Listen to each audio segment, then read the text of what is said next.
கர்த்தருடைய பரிசுத்த நாமத்துக்கு மகிமை உண்டாவதாக. சங்கீதம் வாசிக்க கேட்போம். சங்கீதம் 27 முதல் 8 வரை வாசிக்க கேட்போம்.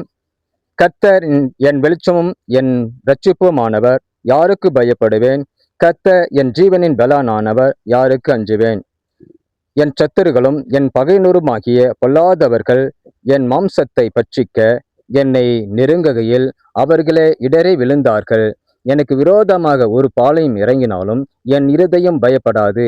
என் மேல் யுத்தம் எழும்பினாலும் இதிலே நான் நம்பிக்கையாயிருப்பேன். கர்த்தரிடத்தில் ஒன்றை நான் கேட்டேன், அதையே நான் நாடுவேன். நான் கர்த்தருடைய மகிமை பார்க்கும்படியாகவும் அவருடைய ஆலயத்தில் ஆராய்ச்சி செய்யும்படியாகவும் நான் என் ஜீவனுள்ள நாளெல்லாம் கர்த்தருடைய ஆலயத்தில் தங்கியிருப்பதையே நாடுவேன். தீங்கு நாளில் அவர் என்னை தம்முடைய கூடாரத்தில் மறைத்து, என்னை தம்முடைய கூடார மறைவிலே ஒளித்து வைத்து, என்னை கண்மலை மேல் உயர்த்துவார். இப்பொழுது நான் என் தலையை என்னை சுற்றிலும் இருக்கிற என் சத்துருக்களுக்கு மேலாக உயர்த்தப்படும். அது நிமித்தம் அவருடைய கூடாரத்தில் நான் ஆனந்த பலிகளை இட்டு கர்த்தரை பாடி அவரை கீர்த்தனம் பண்ணுவேன். கர்த்தாவே, நான் கூப்பிடுகிற சத்தத்தை நீ கேட்டு எனக்கு இறங்கி எனக்கு உத்தரவு அருள் செய்யும். என் முகத்தை தேடுங்கள் என்று சொன்னீரே, உம்முடைய முகத்தையே தேடுவேன் கர்த்தாவே என்று என் இருதயம் உம்மிடத்தில் சொல்லிற்று. ஆமென். அல்லேலூயா.